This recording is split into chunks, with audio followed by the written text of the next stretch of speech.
qui démarre un peu plus bas que prévu. Si vous avez un modèle solide, tout passe très bien, et puis au bout d'une année, tout ça se lisse, et puis voilà, c'est terminé, quoi.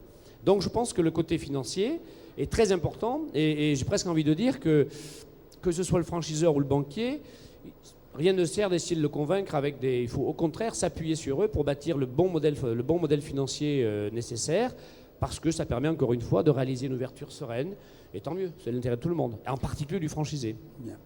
Alors, on va continuer là-dessus, mais j'aimerais quand même qu'il y ait un peu d'interactivité. Comme on a perdu quelques minutes à cause de ce changement d'horaire, nous allons, mais on va essayer d'en gratter quelques-unes derrière. Alors, est-ce que vous pouvez intervenir? Est-ce qu'il y a des questions? Voilà, il y a une question ici devant. Non, mais allez-y, parce qu'il y a l'effet de résonance ici. À plusieurs reprises, vous avez Plus employé... près, plus près. Oui, il est branché, oui. Allez-y, Ah bon, d'accord. plus près. À plusieurs reprises, vous avez employé les expressions « bon franchiseur »,« franchiseur sérieux ». Ça veut dire qu'il y a des mauvais franchiseurs et des franchiseurs pas sérieux. Alors, est-ce que c'est une jungle? Et quand non. on veut être franchisé, est-ce qu'il faut se blinder de notaires, d'avocats et autres? Non, oui et non. Enfin, je pense que, alors là, ce qu'on va dire nous à nos franchisés, si vous parlez d'avocats, bien entendu, il y a, nous par exemple, en tant que franchisé, excusez-moi, on a un contrat, et il est tout à fait normal qu'un franchisé à la fois se renseigne.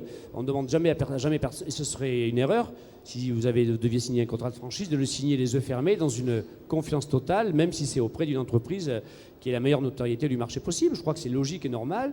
Vous devez signer un contrat. Alors, je ne vais pas rentrer dans les problématiques juridiques, où un contrat de franchise est un contrat qui, généralement, ne se négocie pas. Là aussi, un contrat de franchise, c'est un contrat qui doit être le même pour tout le monde. Il n'empêche pas moins qu'un franchisé, effectivement, soucieux de ses intérêts, c'est bien normal, va vouloir se faire expliquer l'ensemble des lignes du contrat pour savoir ce qu'il y a. Il n'y a pas de piège, il n'y a rien mais c'est normal que vous sachiez exactement à quoi vous en tenir.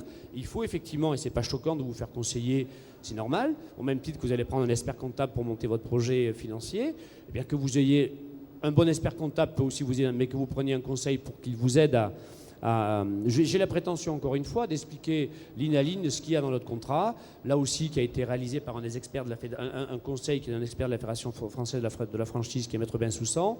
Si vous voulez, donc ce sont des contrats qui sont faits avec des gens qui ont pignon sur rue, donc c'est pas des machins tordus. Mais il ne reste pas moins vrai que c'est normal.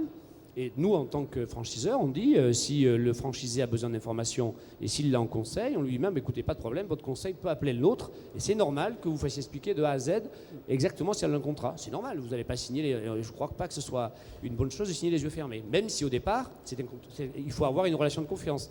Vous choisissez un franchiseur et réciproquement, parce qu'il faut qu'il y ait une relation de confiance initialement qui s'établisse. Parce qu'encore une fois, c'est un partenariat de longue durée. On se marie pour plutôt 5 ans minimum et plutôt 20 ans parfois.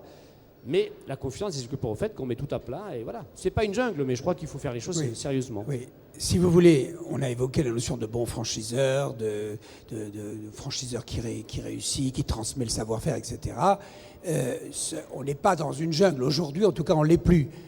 Moi qui accompagne la franchise depuis près de 30 ans, c'est vrai qu'il y a eu des périodes, surtout au début, où il y a eu des excès, où il y a eu n'importe qui s'installait franchiseur en ayant ouvert un point de vente 3 jours avant, ou même 100 points de vente. On a vu des franchiseurs qui arrivaient en disant « j'ai simplement un concept ». Là, il y a un gros danger, si vous voulez. Aujourd'hui, la franchise est mature, il y a des règles, il y a des lois, il y a une jurisprudence, il y a la loi Doubin, le document d'information précontractuel, etc. Enfin, vous avez des conférences qui vous expliquent cela, et puis nous on l'explique aussi régulièrement dans nos magazines, puisqu'on traite de ce sujet-là.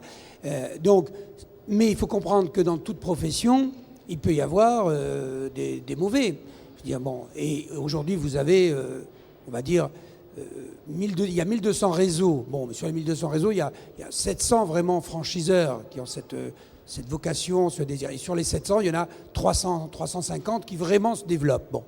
Aujourd'hui, il y a essentiellement de bons franchiseurs sur le marché. Les gens qui sont au salon ici sont de bons franchiseurs, sont des gens d'ailleurs qui sont testés, validés. Avant d'exposer ici, la fédération étudie leurs documents et ne labellise pas, et n'autorise pas quelqu'un à venir exposer s'il est léger ou s'il traîne des casseroles. Bon, donc je crois qu'il faut être prudent parce qu'on s'engage, parce qu'effectivement on va signer des contrats, il faut pas hésiter à se renseigner, il ne faut pas hésiter à s'informer, à se documenter.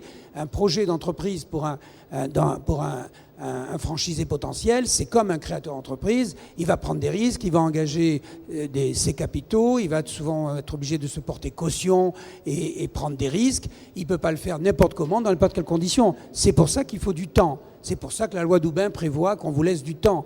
On ne peut pas vous faire signer là. Si l'un d'entre vous, demain, tombe un coup de foudre avec une enseigne, vous ne pouvez pas signer un contrat sur le salon. C'est interdit. La loi vous l'interdit. Et là, je peux vous dire que s'il y a quelqu'un qui vous propose de signer un contrat parce que vous êtes fou amoureux du concept, là, c'est un mauvais franchiseur, parce qu'il est hors la loi, si vous voulez. Donc, ça, on ne s'engage pas à la légère, c'est comme un mariage, vous l'avez dit, il y a des périodes de fiançailles, de découverte, on se renseigne. Nous, on le dit, mais ça c'est une banalité, mais il faut toujours le rappeler, la meilleure façon, quand on veut rentrer dans un réseau, c'est déjà d'aller voir un peu, déjà des gens qui sont dans le réseau.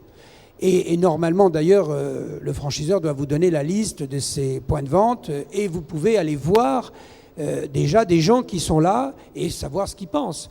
Et écoutez, et essayer de comprendre. Ils vous mettront en valeur les avantages, les inconvénients, ils vous diront les forces, les faiblesses, et déjà ça vous permet d'avoir une première idée.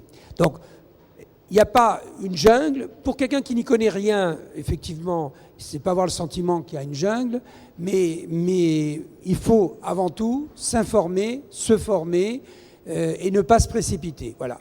Dites-vous que quand quelqu'un vous dit « Ah, vite, il y a une exclusivité territoriale, vite, il faut signer, sinon je vais le filer à quelqu'un d'autre, etc. » Eh bien, moi, j'ai un conseil à vous donner. Dites « filez-le à quelqu'un d'autre. » Jamais ne signez dans la précipitation, sous la pression, etc. Prenez le temps de la réflexion. Il vaut mieux louper une pseudo-bonne affaire plutôt que de se retrouver ensuite embarqué dans quelque chose qu'on ne maîtrise plus.